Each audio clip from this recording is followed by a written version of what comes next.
Pessoal, super boa noite. É um super prazer estar aqui. Na verdade, mais do que um prazer para nós, é até uma emoção celebrar essa história aqui porque parte, né, de uma jornada aí de celebração dos nossos 25 anos da MCF. Esse é um momento especial para nós, esse ano de 2026, porque ele traz aí para nós essa oportunidade, essa celebração aqui dos 25 anos da MCF Consultoria. E nesse espaço aqui todo, até para a maior parte de vocês, que não deve ter essa informação, mas esse é um projeto que a gente se envolveu fortemente nos últimos anos. O Galeria Magalu é um projeto que tem a nossa inteligência, a nossa consultoria da MCF para a família Trajano, de criar esse espaço aqui, essa relação aqui desse conceito da galeria como um todo, ocupando um espaço icônico que era a Livraria Cultura aqui, então tinha uma responsabilidade muito grande de assumir esse espaço aqui. Então, para nós é realmente bem especial estar aqui, obrigado pela presença, a gente tinha certeza que iria fazer uma coisa menor, mais pautada para celebrar realmente esse momento. Então, aqui algumas colocações aqui iniciais, assim. Primeiro, agradecer realmente aqui o time da Galeria Magalu, que está nos recebendo, o time do Teatro YouTube, super disponíveis. Tá? Olha, nós estamos fora da marcação. Acabei de lembrar que tem uma transmissão ao vivo e a gente está fora da marcação aqui. Sorry. A gente está aqui sendo recebido pelo Teatro YouTube, a estante virtual, essas operações aqui que fazem parte desse ecossistema da Magalu, nos recebendo aqui, então fico super feliz com isso. Aqui um agradecimento mais do que especial à DVS, que é a nossa editora, aqui presente, que vem conosco nessa jornada, já são quase 7 anos, que de forma muito aventureira acreditou que a gente poderia conseguir aí entregar uma obra que fizesse uma diferenciação. Então fica aqui minha gratidão aqui à DVS, desde o início, sempre muito disponíveis para esse momento nosso que começa lá atrás com o livro Paladar Não Retrocede. Pode falar também alguma coisa? Que foi exatamente lançado aqui, né, Feirinha? A gente, em 2019, a gente teve ali a oportunidade, tinha um selo que chamava Fórum Pensadores do Luxo, e ali o lançamento do Paladar Não Retrocede foi exatamente aqui, no Conjunto Nacional. Não no teatro, na verdade foi no Conjunto Nacional, na sala de cinema aqui, onde era, na época se chamava... Esqueci o nome do cinema na época. Não, Marquise é o atual. Esqueci o termo que era o nome do cinema na época que a gente fez. Vocês sabem que eu nem lembrava dessa história. A gente andando hoje para aqui, o Leandro lembrou que a gente tinha lançado o Paladar Não Retrocede aqui. Essa é uma informação que eu não tinha nem claro. A gente fez exatamente no momento do nosso evento aqui, os Pensadores do Luxo.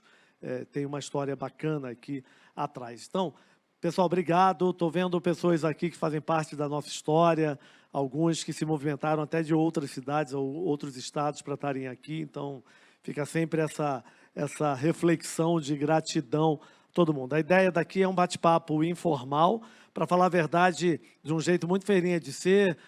A grande maior parte de vocês estão acostumados, porque dialogam conosco no dia a dia. Não teve nenhuma troca comigo e o Leandro antes. Eu, na verdade, estou sem ver o Leandro já tem algumas semanas, que eu estava viajando, cheguei hoje. E aí eu cheguei hoje, o Leandro me ligou e falou, o que a gente vai fazer, Fê? Eu falei, a gente chega lá e fala. Qual é a dinâmica? Tem sempre o estruturado e o não estruturado. Eu sou o não estruturado, e ele é o estruturado, o Martim é o super estruturado, e eu sou o não estruturado. Falei, não se preocupa, a gente chega lá e fala, vamos só pegar o livro e talvez trazer aqui algumas reflexões. Deixa eu contar aqui uma história que eu vejo que ela é importante. Primeiro, nesses 25 anos da MCF, tem uma história aqui a qual, evidentemente, eu me orgulho bastante, essa nossa disciplina de entender o luxo muito além dessa percepção. Aqui não tem nenhum outro tipo de julgamento de qualquer tipo de viés, mas é a forma que nós encontramos a nossa característica, e ela não é melhor do que ninguém, é apenas a nossa forma. Nós não trabalhamos o luxo pelo conceito do preço, da estética, a gente trabalha como gestão, como inteligência de diferenciação. Estar aqui na Galeria Magalu, ela tem um ponto também muito importante para nós, que é essa visão estruturada que nós temos de levar a inteligência a inspiração da gestão do luxo para qualquer segmento, qualquer atividade, qualquer perfil de empresa em qualquer região do Brasil, em qualquer tipo de diálogo que a gente faz no dia a dia, regionalmente, tendo projetos na África, na América Latina, Portugal, de forma muito contínua nesses últimos 25 anos. Então, esse momento, para nós, MCF, 25 anos, também tem o nosso time aqui, ele é um momento para nós de uma celebração importante, onde nós fomos capazes aí de nos manter em cima de um valor, de uma clareza de percepção de como é que a gente entendia que poderia trabalhar e criar aqui uma certa característica de diferenciação, que é onde eu tenho esse hábito e essa disciplina de dizer aonde que a gente se diferencia e não usar o termo aí melhor, porque, na verdade, eu realmente não acredito nisso. O momento de hoje, que foi totalmente iniciativa do Leandro que ficou no meu pé, vamos fazer um movimento, ele veio primeiro por um estímulo do crescimento das vendas do Olhar para o Extraordinário, que é um livro que chega agora a 1 ano e meio, não mais do que isso, e ele vem surpreendendo pelo nível de crescimento de vendas, já está chegando aí a quase 10 mil publicações, o que para nós sempre é um livro de nicho, é um livro de inteligência de nichada, é um livro de inteligência de nicho. É bem surpreendente alcançar esses números, a gente sempre se surpreende bastante com isso. E nós também não somos, a gente não anda com livro debaixo do Brasil vendendo livro, eu nunca estou com os livros, eu nunca carrego os livros comigo. Então, eles são vendas orgânicas da editora mesmo, junto com os canais de uma forma geral. Então, essa celebração, que era a inspiração inicial do Leandro, eu aproveitei e disse, Leandro, vamos transformar isso, então, também no momento de celebrar a história do Paladar Não Retrocede, que esse já chega a quase 7 anos, e, para nossa surpresa, mantém um ritmo de crescimento contínuo anualmente, que é para nós sempre um grande prazer assim, observar isso. São quase 50 mil já cópias impressas, que, mais uma vez, é um privilégio, né? Um livro de nicho, um livro de inteligência de mercado, um livro de inteligência de segmentação. Manter esse ritmo de crescimento, e ritmo de impressões, e ritmo de venda é sempre muito, eu diria, muito prazeroso ver essa movimentação. Mas Ferinha, eu lembro exatamente quando a gente estava trocando um pouco sobre a questão do livro, o Ferinha, né, dentro do MCF, ele era pressionado ali. Ferinha, quando sai seu livro? Ferinha, quando que você vai publicar um livro? E tinha uma preocupação genuína de trazer um conteúdo que não fosse estático, que não fosse temporal, que pudesse ali realmente reverberar ao longo do tempo. E hoje, quando a gente escuta profissionais, executivos, depoimentos falando o quanto que aquela obra lançada em 2019 é relevante, é atual e traz ali um olhar super atemporal, eu acho que é um grande ganho também. Eu acho que tem aqui algumas questões. A gente tem aqui um momento para a gente assinar livros, e alguns já vieram pedir para assinar, a gente já vai assinar. Mas tem um ponto aqui do Paladar Não Retrocede. Existia naturalmente uma pressão do próprio time, que acreditava que a gente tinha que ter o livro, principalmente que era um assunto que começava a crescer nas dinâmicas das conversas de mercado, e sempre tem alguém que entende o momento e vai criando o livro, né? Alguns livros. E o time interno dizia que eu tinha que lançar o livro, que a gente tinha que ocupar esse espaço, e eu não tinha essa preocupação. E esse daqui é um dado muito significativo assim. Eu só decidi me permitir a ter o livro quando a MCF completasse 18 anos. E o livro ele veio quase como uma celebração minha, a própria história da MCF. Foram 18 anos para que a gente chegasse ao livro. E eu tinha uma preocupação, na verdade, eu tinha um receio, eu diria quase pânico, de achar que alguém iria reconhecer o Ferreirinha, o MCF, pelo livro escrito. E na minha cabeça era claro que o livro tinha que vir como resultado de uma história real, verdadeira, genuína, de uma prática de mercado. Eu não sou acadêmico, eu não tinha essa pretensão de ter uma obra que tivesse um academicismo ali na leitura, ela tinha que ser uma transcrição daquilo que a gente produzia no mercado de conteúdo. Então, o livro ele vem quase como uma celebração aos 18 anos, e ele vem em cima de uma construção verdadeira de mercado. Tem um dado que é natural, né? As pessoas criam todas as suas fantasias e também, talvez por uma prática de mercado. Até a própria editora, os nossos editores estão aqui, eles sabem dessas histórias. Nós não temos ghostwriter. Nunca ninguém escreveu uma página do Paladar Não Retrocede, ninguém escreveu uma página do Olhar para o Extraordinário. Nós não temos ninguém que escreve. Ninguém, absolutamente ninguém. Foi 100% escrito por nós, então toma um tempo, né? Diante desse tempo, toma um tempo para isso. O Olhar do Extraordinário veio quase também 5 anos depois do Paladar Não Retrocede. E aqui tem a primeira conexão de uma história importante dessas duas obras. Há uma natural percepção que a frase, o Paladar Não Retrocede, é natural que, em alguns momentos, tem alguns diálogos comigo que dizem que eu fui muito visionário com essa frase, que essa frase foi incrível para a capa do livro. Na verdade, essa frase não é da capa do livro. Essa é uma frase que eu não consigo nem dizer se eu criei essa frase, mas eu me expresso com essa frase. A MCF tem 25 anos, eu me expresso com essa frase há quase 30 anos da minha vida. Ela faz parte do meu linguajar, e aí eu já não sei se eu criei ou se eu formatei essa frase, também pouco importa.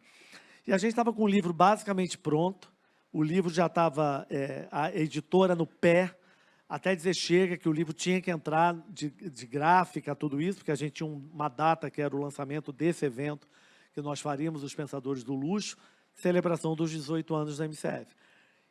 E assim, eram momentos muito complicados, porque a gente não conseguia entender qual seria a capa. A gente já tinha até entendido qual seria o touch dessa capa. A capa ela tem um toque diferenciado. E veio dele, veio do Leandro. Em uma reunião, onde naquele brainstorm eterno, que não sai nada, mas fica eternamente em brainstorm, o Leandro do nada falou, Fê, por que você não usa a frase que te acompanha, que você fala continuamente, que é o Paladar Não Retrocede? Veio exatamente, então, essa coisa, espasmo visionário, não teve nenhum. Essa história verdadeira, isso veio do Leandro falando, vamos usar essa frase. Acho que essa frase podia ser bacana para a gente usar na capa do livro. A frase veio exatamente dessa forma, isso faz a conexão, inclusive para Olhar para o Extraordinário, porque também ele não é uma obra pensada, idealizada estrategicamente, o tempo correto para fazer o lançamento do próximo livro. E ele não veio porque eu também me coloquei disponível para isso. Ele veio porque ele me infernizou fortemente, dizendo que era momento para que a gente fizesse um outro livro. Eu falei, Leandro, eu mal estou conseguindo dar conta no que eu tenho que fazer, só se você entrar nessa aventura comigo, e aqui você entra comigo, escrevendo comigo, assinando comigo, e protagonizando essa história junto comigo. E foi exatamente dessa forma. E aí começa uma história, gente, que eu não vou nem entrar muito em detalhes, porque não é muito objetivo, porque para o Leandro escrever esse livro, ele foi parar em tudo quanto é tipo de pousada, tudo quanto é tipo de beija-flor, matagal, mato, ele se enfiava nos lugares, então eu falei, não preciso pensar para escrever. E ele ficava exatamente isso, mandava mensagem para mim no final de semana que ele estava não sei aonde, participei do Pôr do Sol e eu pensei que a gente podia escrever dessa forma. Era exatamente essa coisa meio esotérica, meio que eu nem sabia que ele tinha, mas começou ali a trabalhar um processo totalmente santo daime para escrever o Olhar para o Extraordinário. E o processo veio exatamente dessa forma. Ele escrevendo, eu escrevendo, a gente juntando os pedaços, e ele nas inspirações do santo daime dele me mandando. A capa do livro vem exatamente dessa história também.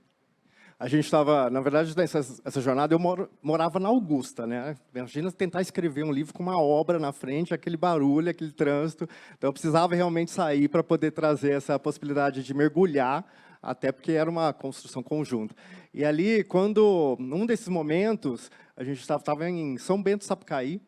Ali, a gente veio ali logo no começo da manhã, você acorda cedo ali para poder escrever. Veio muito claro para mim a questão do Pequeno Príncipe. E eu não tinha na total profundidade do quanto que o Pequeno Príncipe era ali para o Ferreirinha um símbolo, um ícone ali, uma referência muito clara. Eu já tinha ido na casa dele e eu via que ele era presenteado constantemente ali, Leandro, com símbolos, né? Volta para o quadradinho. Com símbolos ali. Tem uma transmissão. Tem uma transmissão. Isso, fica aqui.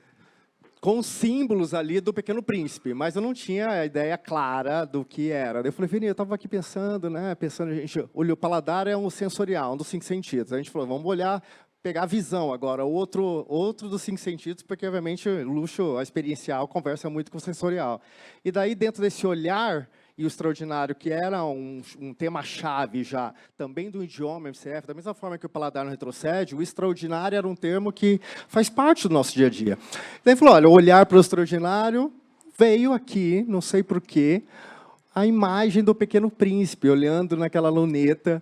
Faz sentido para você? Né? Faz sentido ali? Daí ele me trouxe ali o quanto que realmente era uma grande inspiração, por isso que ele era constantemente presenteado. E a gente traz o Pequeno Príncipe, mas numa releitura nossa um pouco mais adulto, né? Um pouco mais maduro ali na capa, mas com o símbolo ali da raposa, com o símbolo ali que remete, sem ser óbvio, né? Sempre essa preocupação da Acho que o primeiro ponto aqui, talvez, talvez seja uma preocupação minha, enquanto gestor, enquanto empreendedor, é a gente acreditar. Tem uma frase, nós viemos agora de uma imersão importante na França, nossa, que é o True Experience, que nós realizamos em alguns momentos, e realizamos agora uma edição importante, também parte dos nossos 25 anos, só com a nossa base de clientes na França. E uma das expressões importantes que juntos lá, coletivamente, nós construímos, em inglês, trust your gut, acreditar cada vez mais nas suas próprias percepções, usar o repertório, usar a vivência, a experiência e se permitir arriscar um pouco mais em cima dessa sua vivência, dessa sua experiência, aquilo que não é tão claro assim, aquilo que não é tão tangível. E aqui eu fiz questão de, talvez, iniciar esse bate-papo aqui. Eu queria estimular vocês, transformar esse momento aqui pequeno, ele não é um momento extenso, eu queria realmente estimular aqui de forma muito oportuna, nada foi planejado com ninguém, algumas perguntas, aqueles que se sentirem assim à vontade, alguns que vieram falar aqui fora dizendo que é um prazer pela primeira vez estar encontrando pessoalmente, vamos aproveitar esse momento e fazer algumas perguntas. Mas eu achei importante começar essa história, porque existe talvez sempre uma predisposição de se acreditar que os planejamentos são muito infalíveis e que a visão estratégica ela é muito desenhada e que, de uma forma geral, atrás de empreendedores, existem empreendedores muito visionários, que arriscam. E, na verdade, esses 2 livros não vieram disso. Eles vieram de percepções de oportunidades, aproveitar a oportunidade, ser rápido para conduzir. O meu rápido paladar no retrocesso foram 18 anos.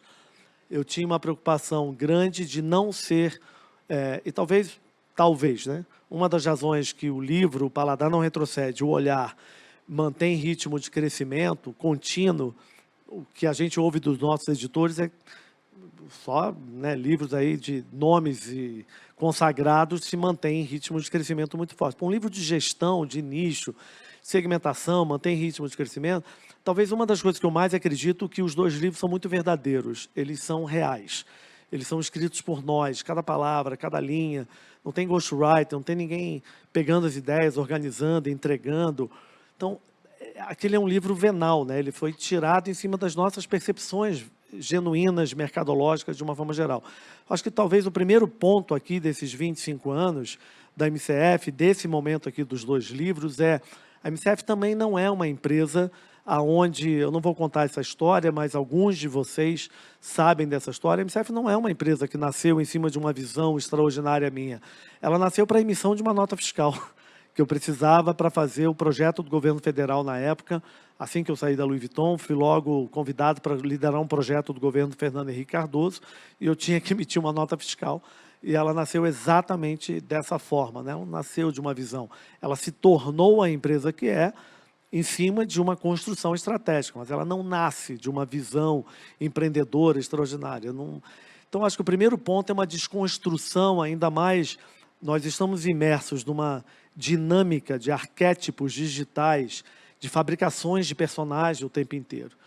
E eu tenho um cuidado muito grande disso, talvez é uma das coisas que eu mais fale com o time. Hoje o Leandro caminhando para quê? A gente veio caminhando do escritório até aqui, o nosso escritório aqui é 1 quadra daqui, 2 quadras daqui, a gente veio caminhando, ele falou, e se eu falasse isso? Eu falei, Leandro, Cara, é real a história, né? Fale, apenas fale. Não fique pensando. Trust your guts, né? Confie um pouco mais nas suas percepções, nas suas vivências, né? As nossas práticas, as nossas leituras mercadológicas como um todo. O livro Olhar para o Extraordinário, aqueles que assim já possuem ou aqueles que de repente vão ter, ele traz tem uma abordagem ali no livro que também foi uma iniciativa do Leandro, que a gente trouxe os próprios executivos de marcas de luxo para compartilhar no livro as práticas deles. Isso fez... O Leandro teve essa iniciativa, eu entrei em contato com os executivos para que eles compartilhassem a prática dele, o mais próximo da realidade, o mais próximo que fossem literaturas mais genuínas. Para dar um pouco mais de profundidade para esses líderes que atuam no país, né, de líderes de marcas globais que chegam para entender exatamente a particularidade. Então, Olhar para o Extraordinário procurou trazer uma fotografia dessas particularidades do Brasil, da regionalidade, dos polos de expansão, das possibilidades das marcas de luxo brasileiras, mas também com essa participação e contribuição dos gestores das marcas de luxo para falar sobre recrutamento e seleção, para falar sobre ações de reconhecimento, para falar sobre treinamento de equipe, para que pudesse também trazer o que é o diferencial e quais são os aprendizados desses líderes que fazem parte do nosso ecossistema, né? Acho que vale a pena falar, Leandro, a única coisa planejada que a gente planejou é que cada um de nós vai ler uma parte aqui do livro, para que a gente crie aqui a vontade ou estimular alguns aqui a fazerem perguntas e a gente sair aqui para a nossa socialização.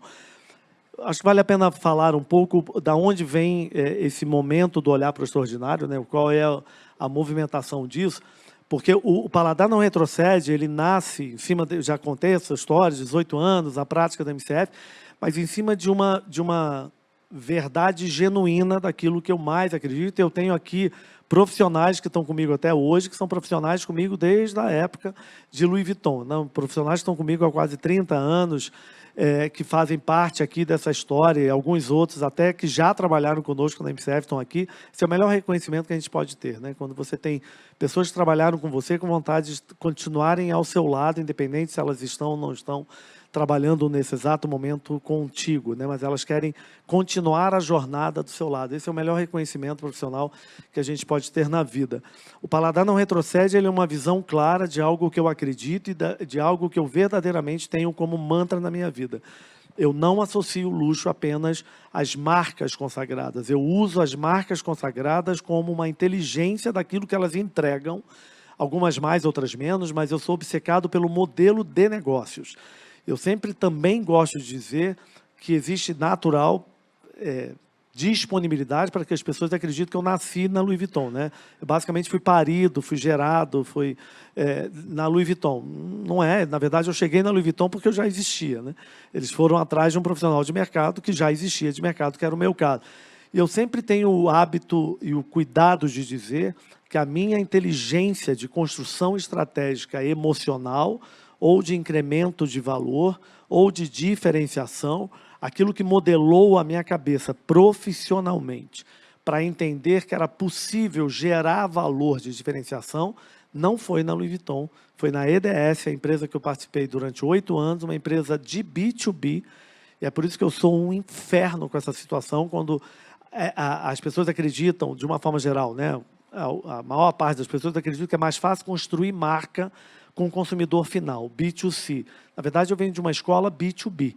Eu venho de uma escola de uma empresa Electronic Data Systems, uma empresa na área de tecnologia, que não dialogava com o consumidor final, só dialogava com as empresas, CNPJ com CNPJ, e eu tive ali uma escola de geração de valor, de percepção de diferenciação. A Louis Vuitton, ela entra na minha vida levando isso a um outro patamar de observação junto ao consumidor final.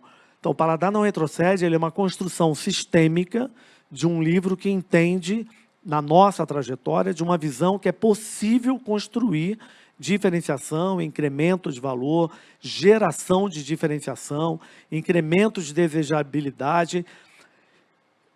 E isso traz, eu trago isso na minha observação e na minha obstinação de usar o modelo de negócio da gestão do luxo, algumas marcas mais, outras menos, nem me importa que marca é, porque tem todos os tipos de marca, isso pode ser usado como uma pílula de inspiração para uma série de operações, inclusive Magalu, que não tem nenhuma intenção de se tornar nenhuma operação de luxo. Mas ela entende que ela pode usar esse elemento, essa inspiração, esse código, para elevar o seu patamar, que é o caso do que tem aqui.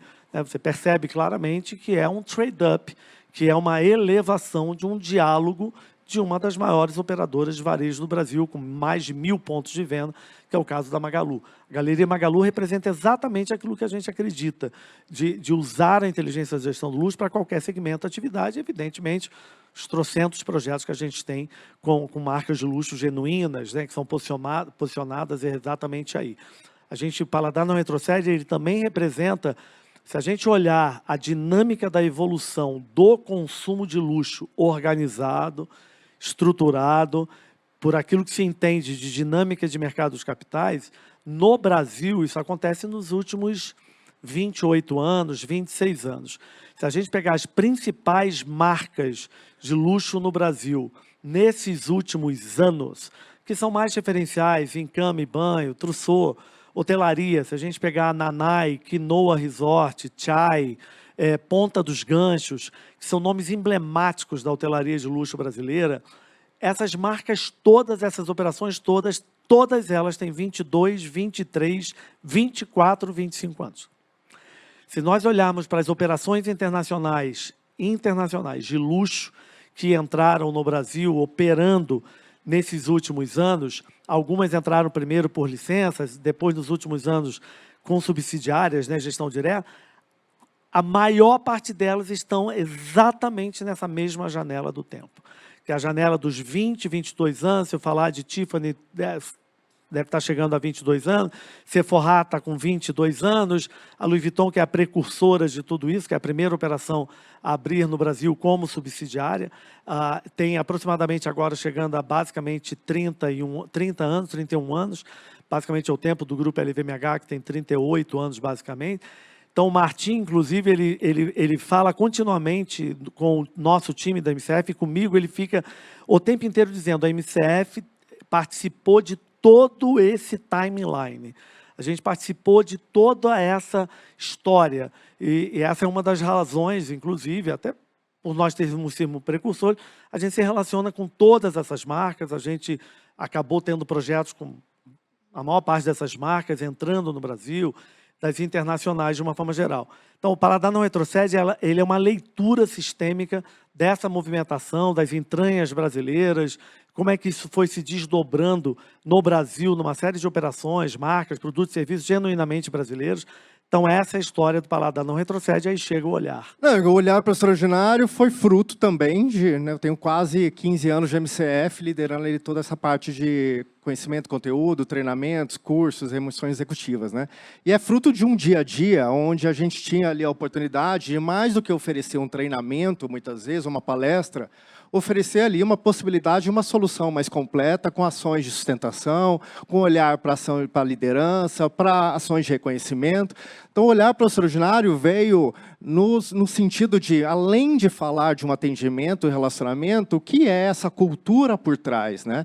Como que eu trago ali uma possibilidade de uma mudança de chave para gerar um resultado, já que treinamento tem ali um fôlego que uma hora se esgota. Então, a gente mergulhou ali, acho que dentro desse papel de participar ativamente dos projetos ali, diretamente ligados com atendimento e relacionamento, trazer também, da mesma forma que foi o Paladar, nada academicista, nada filosófico, mas que fosse prático, que fosse com profundidade, que tivesse participação de líderes de marcas que atuavam no país, entendendo a complexidade, muitas vezes, dessa atuação, e trazer esse olhar sobre o que é esse ecossistema, quando eu falo de atendimento e relacionamento, muito além ali daquele treinamento de força de vendas, né? Mas até para também uma desconstrução de uma percepção que habita na cabeça das pessoas, que trabalhar nessa atividade do luxo é quase que você senta na cadeira do Philip Stark de manhã, começa o dia tomando champanhe, logo no seu café da manhã no escritório. Isso é uma fantasia, né? Isso é uma fantasia que foi gerado, e o Olhar para o Extraordinário é um livro que tenta também desconstruir essa fantasia, mostrando que existe, na verdade, sistemas por trás, processos, treinamentos, aprendizado, alcançar o... Aristóteles tinha uma frase extraordinária, né? Uma das reflexões de Aristóteles, há muitos anos atrás, ele tem uma das expressões mais brutais que me acompanha há muitos anos, quando Aristóteles dizia: excelência é resultado das nossas escolhas, não do acaso. Não se alcança o patamar da excelência pelo acaso. Se alcança porque a gente escolhe chegar nesse patamar. Isso é exercício, isso é foco, isso é estratégico, isso é transacional, isso é processual. E olhar para o extraordinário nos surpreendeu, e a última coisa, acho que para a gente fazer aqui a leitura, olhar para o extraordinário acabou gerando outros movimentos que a gente aqui também não tinha. A gente aproveitou a oportunidade e foi formatando isso, né? Não, e foi a plataforma de conteúdo para a gente poder lançar um curso 100% voltado para atendimento, né, o Luxo Aplicado a Atendimento. Em decorrência, obviamente, dessa plataforma, esse ecossistema, a gente veio ali desdobramento em manual de atendimento. Gente, eu vou fazer um comentário aqui, não planejado. O Luxo Aplicado ao Atendimento, nós temos um curso que é o precursor aí na América Latina, América de uma forma geral, que é o Luxo Aplicado à Gestão. 25 anos de MCF, esse curso existe exatamente há 22 anos. Há 22 anos nós temos esse curso. Ele acabou servindo aí como farol e benchmark de GV, de SPM, de FAAP, onde eu criei o MBA. Esse é um curso que está há 22 anos. Nós não somos uma empresa de cursos, né? A gente é uma empresa estratégica, onde tudo isso é desdobramento daquilo que a gente vai fazendo. O Luxo Aplicado ao Atendimento, que o Leandro... A gente tem aí o privilégio de ter um parceiro conosco nisso, que é o Geraldo, que a gente dialogou durante anos. A Tiffany, Geraldo era um profissional da Tiffany, e que a gente usava muito o Geraldo para os nossos clientes. Assim, a gente buscava o Geraldo porque a gente admirava demais aquilo que ele entregava, a postura. Não sei nem se o Geraldo está por aí, mas... Aí o Geraldo aí, ó. Geraldo vivia ali, sempre nos nossos projetos. E aí, quando surgiu essa oportunidade, a gente falou, vamos trazer o Geraldo para ser prático, né? Para alguém que estava ali liderando a inteligência de treinamento e de formação de uma das maiores marcas do mundo, que é a Tiffany, para mostrar claramente que existe aqui disciplina. Inclusive, tem uma próxima edição. Esse é um curso vivo esgotado, totalmente esgotado por todas os nossos cursos são esgotados, mas esse especificamente, que ele tem uma amplitude maior, a próxima edição, dia 11, né? Não, dia 11 de junho. E a gente traz exatamente essa plataforma ali, que é um curso de um dia, essa cultura de diferenciação. Tem 5 blocos ali que a gente utiliza, né? Mas muito focado nesse porquê, no propósito, na razão de ser. Estava até comentando hoje eu estava com a Patrícia ou com a Paula um pouco mais cedo, falando que nosso curso não é sobre a receita do como fazer, né? Da mesma forma que o livro não traz uma receita do como fazer, mas os direcionadores, o que está na mesa de discussão, o que é fundamental para estruturar e dar ali um embasamento para essa mudança ali de chave, fazer com que, inclusive, ali a equipe, o colaborador consiga vender um ticket médio mais elevado, consiga ali trabalhar um relacionamento mais recorrente, ou olhar ali uma satisfação de compra. Então, é uma plataforma ali que bebe muito do nosso dia a dia de trabalho. Gente, não é maravilhoso? Está há 15 anos comigo. Eu me sinto aqui como coadjuvante. Eu acho foda. Aí está sendo transmitido, né? Mas eu acho absolutamente incrível, né? Você chegar a um patamar de você chegar a 25 anos de empresa, onde você tem o time protagonizando, né? O protagonista da fala já passou a ser ele, já liderando o curso, né? O Martim aí assumindo a direção da MCF, talvez um dos... Eu estou falando para ele, se prepare, que eu estou quase já aproveitando aí vou jogar tênis, não sei jogar tênis, na parte da tarde, alguma coisa parecida, volta para o quadrado.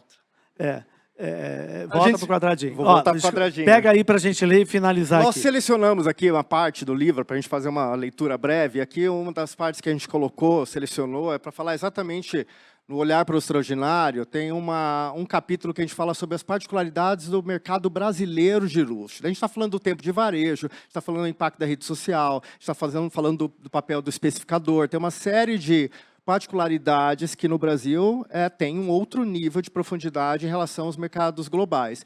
E aqui um dos pontos que a gente coloca, e isso faz muito parte do nosso dia a dia, é muito além do Sudeste e das capitais protagonistas do país. E ali a gente vai elencando cidade, região por região, onde haveria ali esses polos em crescimento acelerado. Inclusive, recentemente, semana passada, a gente teve um acesso ali de Luiz Eduardo Magalhães, né? E uma da troca que a gente comentou, que falou exatamente, né?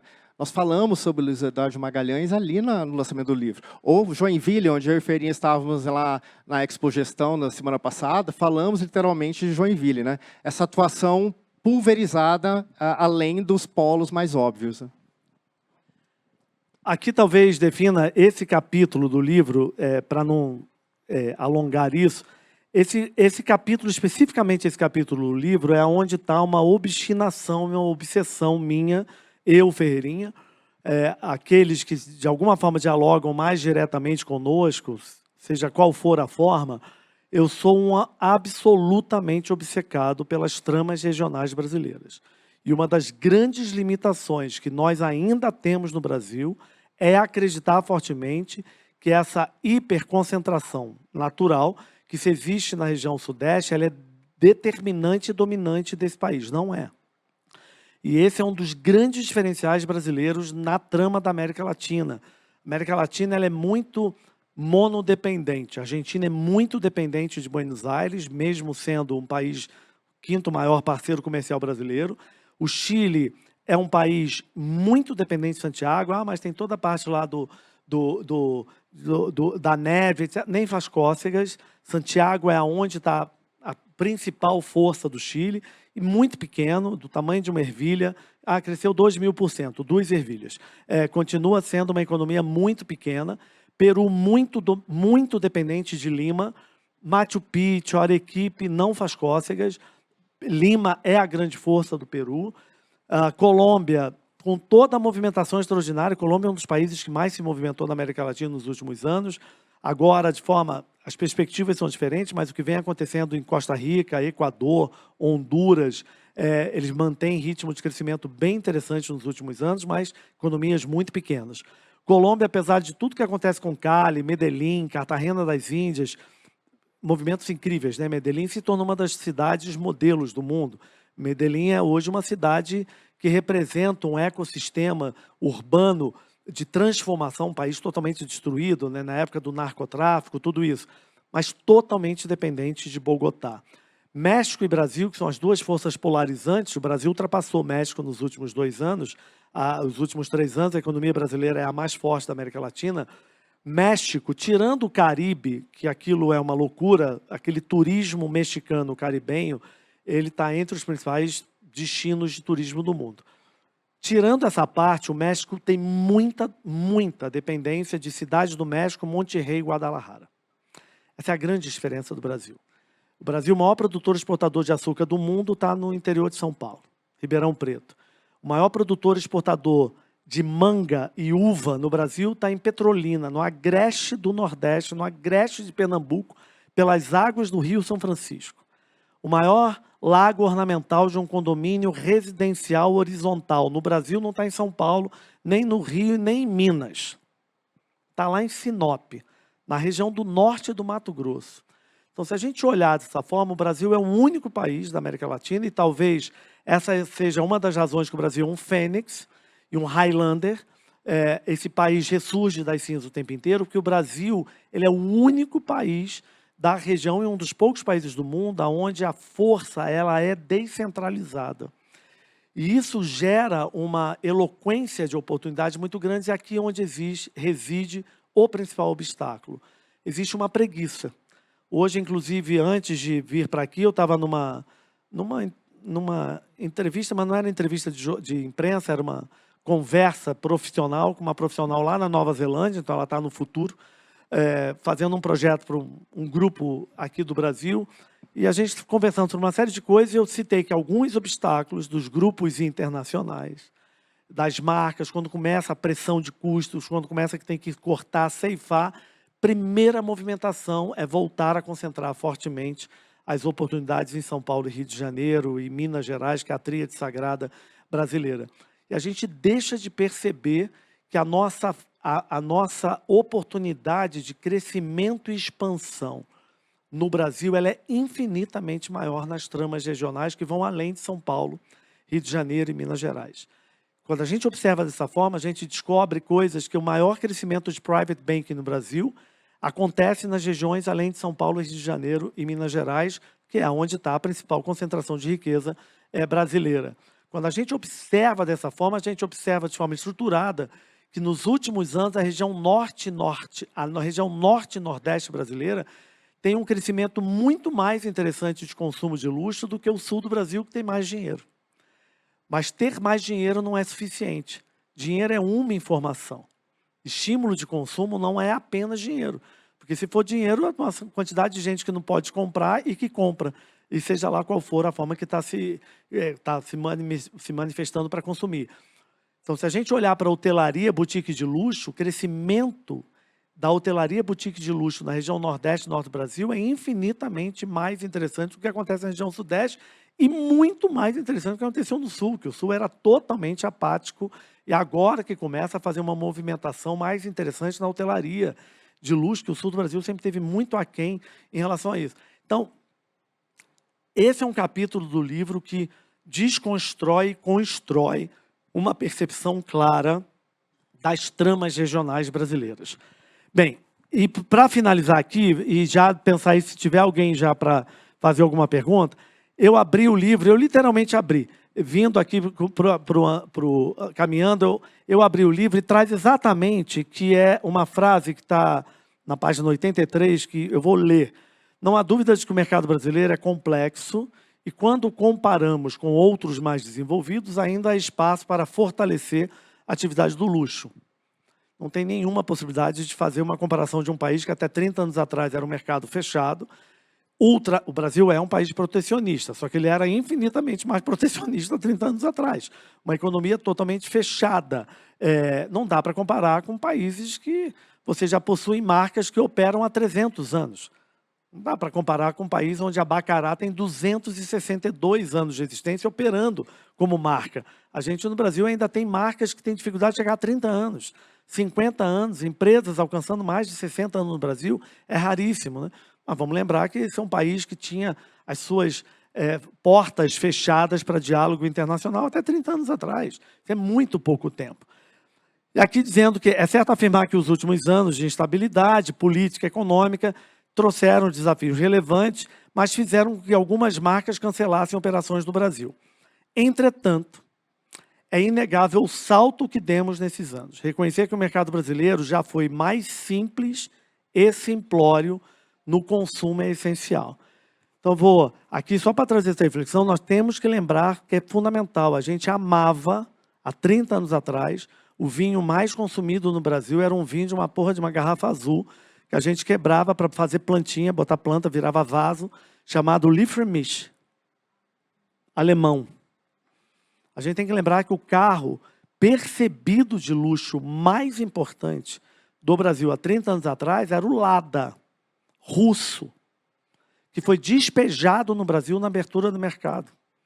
Um carro de neve, que não tinha nem janela naquele carro direito, não tinha nem vidro para abrir, porque era um carro de neve, de inverno, de frio, da Rússia, que veio parar num país tropical.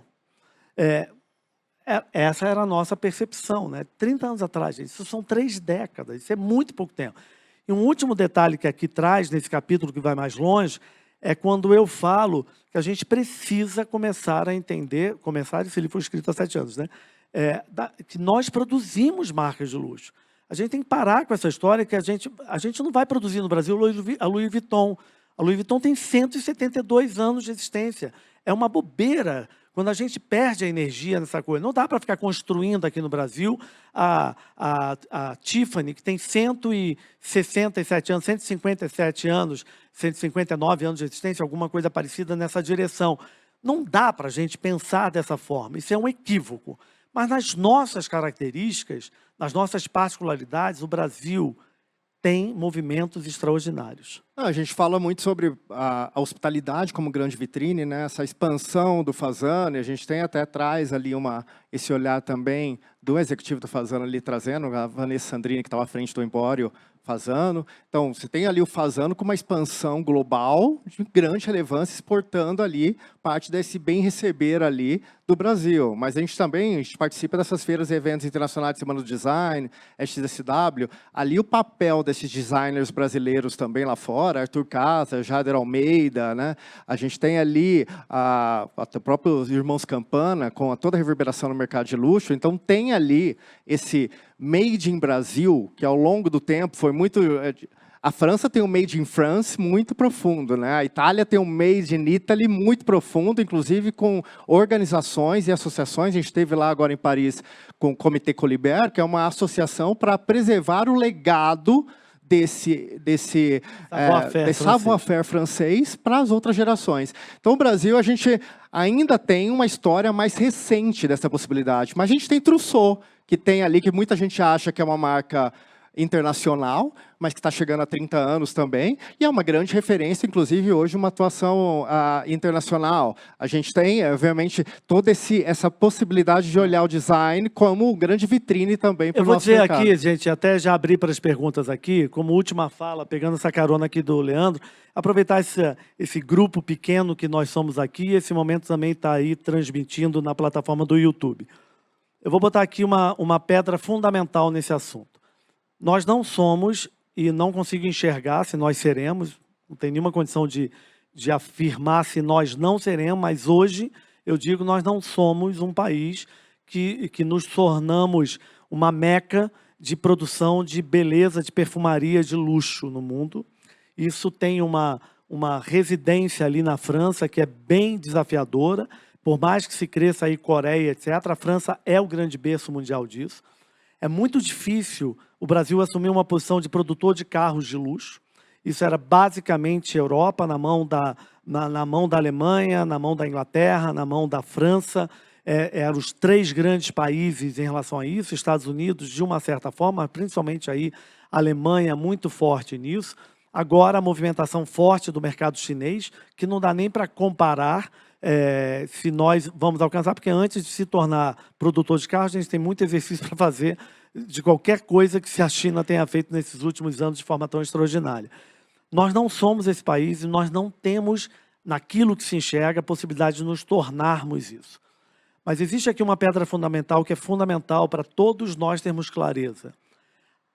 A taxa de ocupação da hotelaria genuinamente de luxo brasileira é maior do que qualquer operação internacional no Brasil. O Brasil é dominante nisso.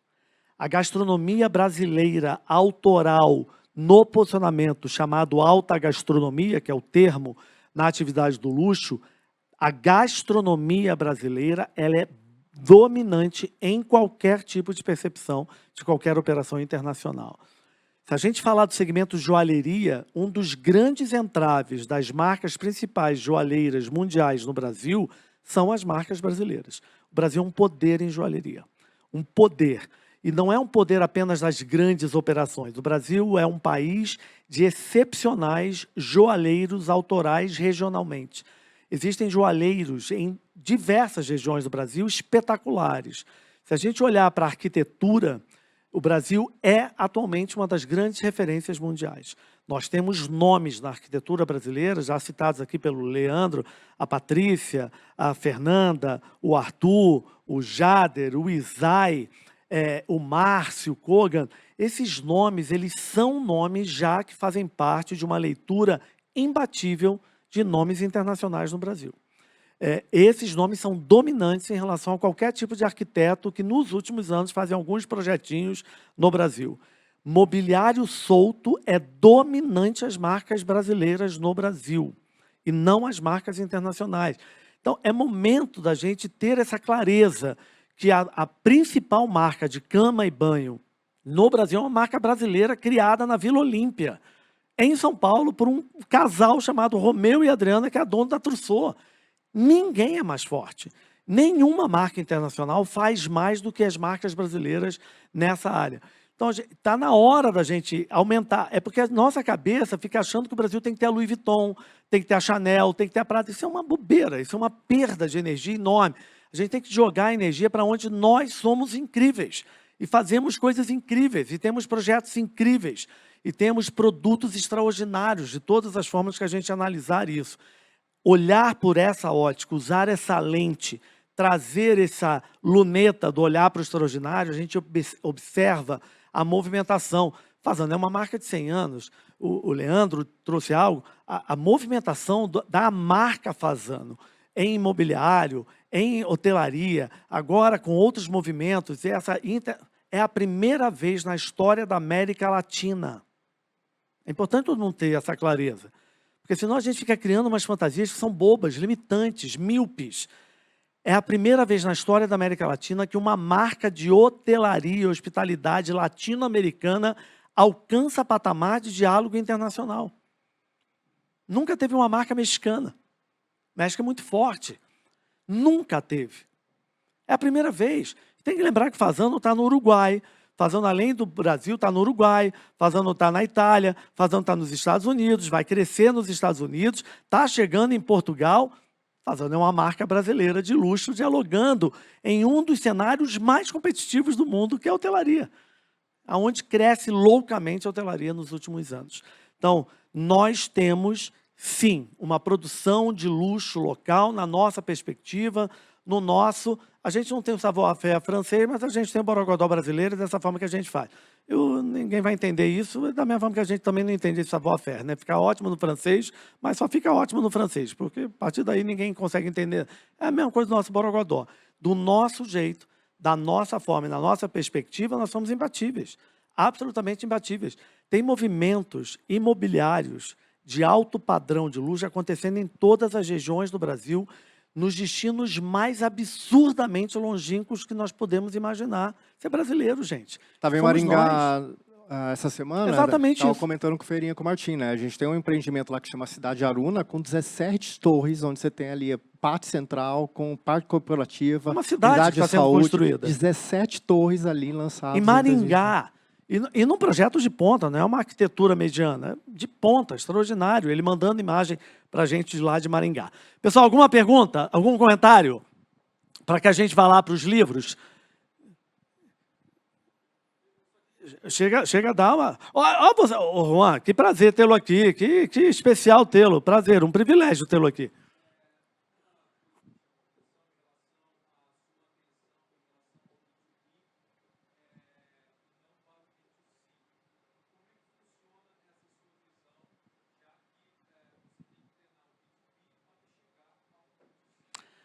Na verdade, Juan, a minha construção, Juan, mais uma vez, um prazer tê-lo aqui, realmente privilégio tê-lo aqui presente. Juan, na verdade, eu vou te dizer o seguinte, a minha visão, na verdade, ela é uma visão que desconstrói que é mais fácil construir marca com apelo de desejabilidade para o consumidor final. Eu entendo por que, de uma forma geral, se percebe isso, porque o consumidor final está ali na sua manifestação e a gente acaba também entrando nesse papel de consumidor final. Mas a gente precisa lembrar, e aqui eu gosto de dizer, de forma muito pragmática, de um jeito muito Feirinha de ser, a gente, em algum momento, esqueceu que a gente tem uma marca nesse Brasil que anunciava em horário nobre, da onde você vem, do mundo televisivo, a gente tinha uma marca que era tubos de conexão Tigre, que anunciava em horário nobre da TV Globo. Um tubo de conexão Tigre. Quem é que um dia acordou de manhã e falou uma vontade de comprar um tubo de conexão? Ninguém contava com essa porra. Quem comprava isso era B2B. Quem comprava isso era o empreiteiro, o construtor. Não era o consumidor final que ia na padaria e falava, nossa, a propósito, uma vontade enorme de comprar também um tubo. Ninguém fazia. A gente esqueceu que teve COFAP, onde a gente era alucinado por aquele cachorrinho da COFAP. Quem comprava a COFAP era montadora de carro. Era mecânico, não era consumidor final que viajava e falava, quero trazer comigo um produto da COFAP. Não faz sentido uma coisa dessa. Então, a gente tem um cliente nosso, que é Sinex, que é uma empresa de vidro, de revestimento de vidro, que, na verdade, quem conhece a Sinex são as construtoras, são as empresas, mas ela é uma empresa desejada. Então, eu venho dessa escola, eu venho de uma empresa de tecnologia de informação, informática na época, e quem decidia por ela era o CNPJ da empresa, não era o consumidor final. Ninguém sabia que existia. Então, a minha percepção é que existe espaço para você construir marcas que são desejadas no mundo do B2B. Elas vão existir no mundo do B2B. Quem vai tomar essa decisão é o presidente da empresa, é o líder da área de compras da empresa, seja lá quem for. Por exemplo, o exemplo existe é o B2C, que somos nós, consumidores finais. Estou lembrando da Galderma, porque obviamente é um cliente nosso também, que trabalha muito esse B2B, e a Galderma talvez tenha hoje um trabalho Galderma mais profundo, né? segmento da estética, ela está basicamente atrás. O consumidor final não tem essa relação, mas para o B2B, o principal cliente da Galderma são os dermatologistas. Faz uma segmentação, apoia na estruturação e na operação do médico, para o médico consiga vender com outro tipo de ticket médico. Mas você não entra numa clínica falando, olha, por favor, eu vim aqui com uma vontade enorme que você coloque Galderma. Não existe uma porra dessa. Isso é o profissional, que é o B2B da Galderma. Então, marcas fortes são marcas fortes. E todas as vezes que eu ouço que é mais fácil no B2C, quem geralmente fala isso é B2B, é porque está fazendo exercício preguiçoso. Não está fazendo aquilo que tem que ser feito para garantir que você tem uma marca forte no B2B.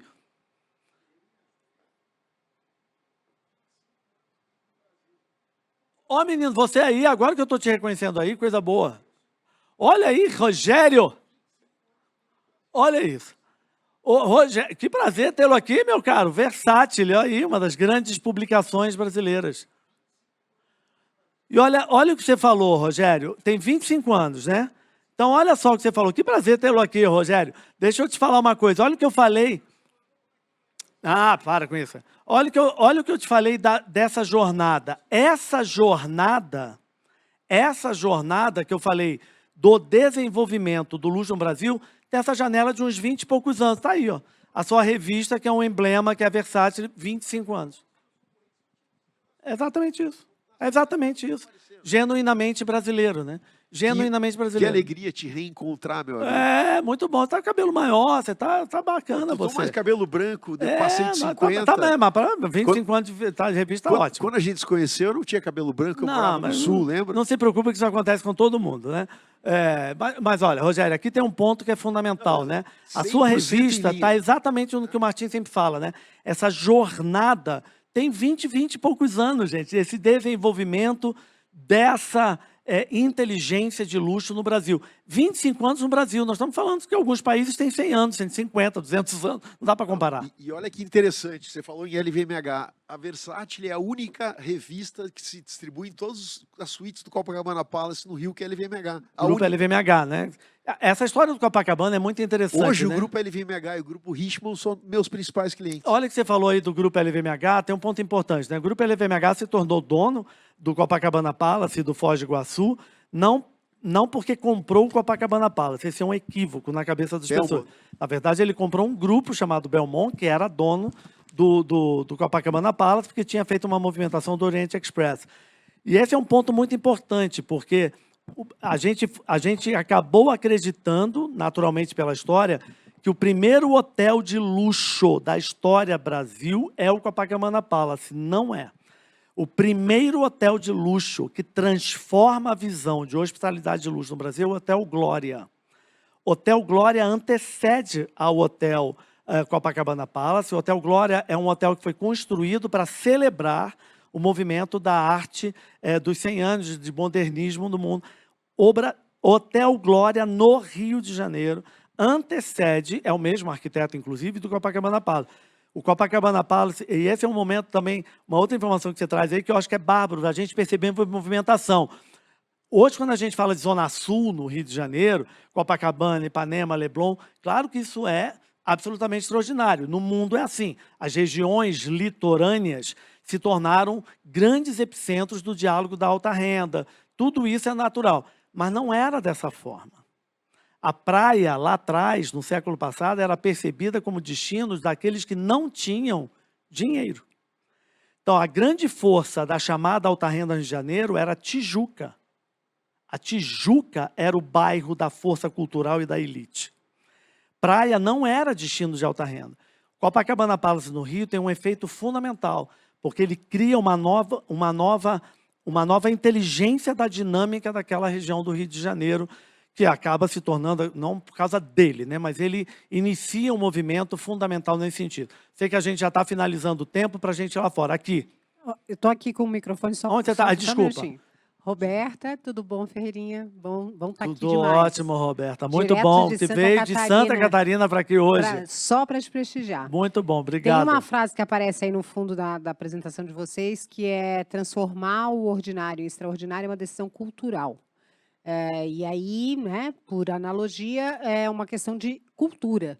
E passa por repertório.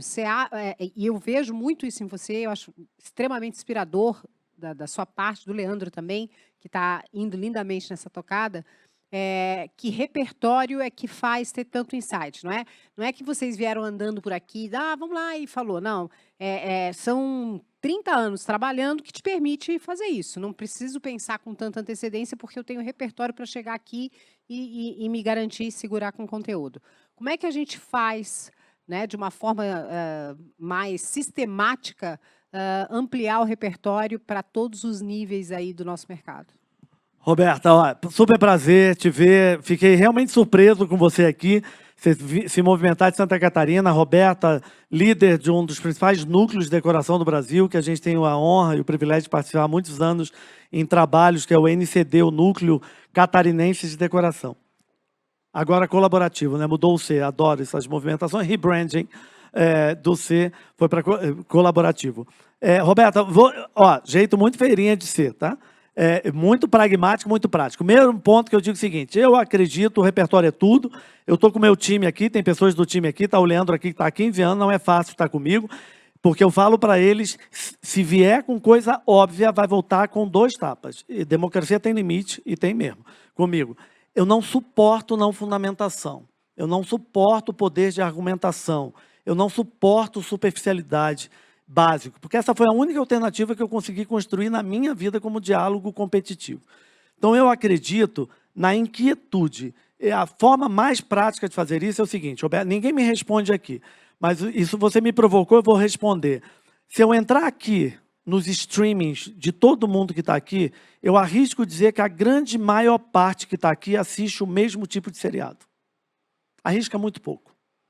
Assiste muito outra coisa que não seja o mesmo tipo de seriado, na mesma linha romântica, poética, seja lá o que for, ou da violência, ou seja lá da porradaria. Se eu entrar aqui no Spotify, da grande maior parte que está aqui, eu arrisco dizer que no final do ano, quando vem aquele resumo do Spotify, para a maior parte das pessoas que está aqui, ele vai trazer que a maior parte daqui ouviu o mesmo estilo de música o ano inteiro. Incremento de repertório vem daí. Quando a gente decide ouvir outro tipo de música, aprender outros tipos de profissionais, viajar para outros destinos, ler outras coisas, abrir a cabeça para outro seriado. Vai assistir seriado árabe, vai assistir seriado turco, vai assistir outros tipos de culturas, outras perspectivas para incrementar repertório. Aí sabe o que a gente gerou, Roberto? Estou aqui no Teatro YouTube e falo com o maior carinho, mas com maior objetividade. Eu entro em pânico nesses últimos ciclos, aonde surgem agora os especialistas de Instagram e LinkedIn que usam as mesmas frases. Eu vou te contar o que ninguém te conta. Eu vou te falar o que ninguém está te falando. E eu vou te dizer, eu falo, gente, é impressionante. Eu vou te falar o que ninguém está dizendo. Eu falo, gente, mas eu não vou te como não.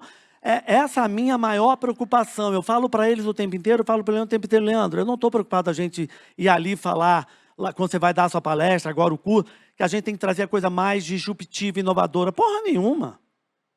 Fale com consistência o que precisa ser dito e repetido.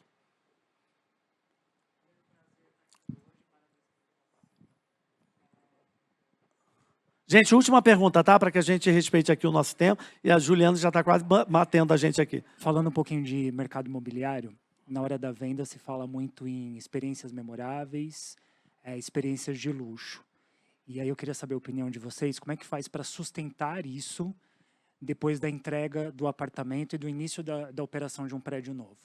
Seu nome? É Paulo. Ô Paulo, deixa eu te dizer aqui, já vou também ser muito direto, né? A palavra experiência é uma palavra que a gente tem que tomar muito cuidado, porque ela é uma palavra que se tornou marqueteira, né? E isso parece estar virando quase selo, parece ISO 9000, parece que você ganha um selo que você tem experiência. Então, eu tenho uma dificuldade de ver profissionais, marcas, claro que eu trabalho com isso, né? Nós trabalhamos com isso, a gente acaba dando corda, isso acaba indo para uma direção a qual a gente está meio que dirigindo. Mas fale para mim onde você se diferencia. Abre o peito, né? Enche o peito e fala, nós temos experiência. Ninguém tem experiência. Experiência não é selo. Experiência não é ativo, não é equity. Experiência não é onde a gente começa, é onde a gente termina. Experiência não é ponto de partida, é ponto de chegada. Experiência é resultado de jornada, é sistêmico, é processo. Experiência é o que a gente constrói estrategicamente para emocionar as pessoas. O grande desafio é quando a gente assume que a palavra experiência por si só parece um dom divino, que ela entra dentro da corrente sanguínea da empresa e fala, nós temos experiência, ninguém tem a porra da experiência. Experiência não é isso. Experiência é jornada. E aí, quando você fala de segmento imobiliário, nós temos aí muitos projetos, esse talvez seja um dos desafios mais opressores do segmento imobiliário, porque o segmento imobiliário lida com cauda longa, ele lida com long tail. Então, ele é fodástico para apresentar o empreendimento na planta, ele é fodástico criando um showroom assinado sempre pelos mesmos nomes. Isso é uma coisa que a gente fala. Não é possível que o segmento imobiliário não consegue perceber que são os mesmos nomes assinando os mesmos espaços decorados o tempo inteiro. Cria-se todo esse universo encantamento para um indivíduo que só vai entrar ali quando é da planta daqui a 4 anos. Daqui a 4 anos. Aí você tem esses produtores de conteúdos, corretores imobiliários extraordinários apresentando o produto, que apresenta o produto. E depois a jornada de 3, 4 anos, ela é basicamente inexistente. Inexistente. Aí fica na mão do coitado do pobre, do pedreiro que atrasou o cimento, que não tem nada a ver com isso. Então, talvez aqui uma das grandes construções é entender que experiência é jornada. Experiência não é uma ação de marketing. Experiência não é o showroom que você faz. Não é o catálogo extraordinário que você criou.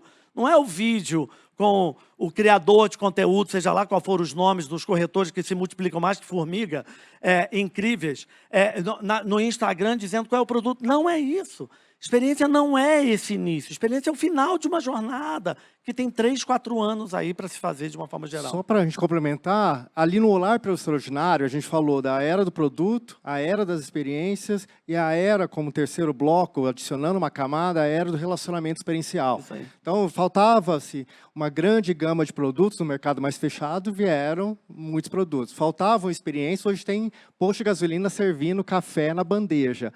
Nesse sentido, o relacionamento que se constrói nesse pós-venda, nessa régua de relacionamento, nesse clienteling, ter saído transacional para o relacional, Exatamente especificamente ali no mercado imobiliário, Muito é bom. algo que realmente ainda tem muito espaço para ser aprofundado. Isso é excelente, gente. Para finalizar, realmente finalizar, porque o seu ponto é muito importante, eu sou obstinado a perceber que nós somos resultado daquilo que nós acumulamos de percepções. Então, não somos nós, no imobiliário, que estamos educando o nosso cliente a ter expectativas mais elevadas. É o cliente no seu acúmulo de impactos que ele foi tendo em outros segmentos e atividades que torna cada um de nós mais exigente. Nós não somos mais exigentes que a gente acorda de manhã, toma uma pílula e fala, nossa, com vontade de ser mais exigente. Não existe uma coisa dessa. Existe um acúmulo de práticas, vivências, experiências que vai moldando as nossas expectativas. Então, se a gente percebe isso, a gente entende que experiência é jornada, não é o início, é uma jornada. E você só finaliza lá no ponto final, não onde você começa. Pessoal, muito obrigado, super boa noite. A gente quer convidá-los para que nos acompanhem até ali, para foto, para livro, quem quiser, para escrever. Obrigado, Obrigado, pessoal. Obrigado.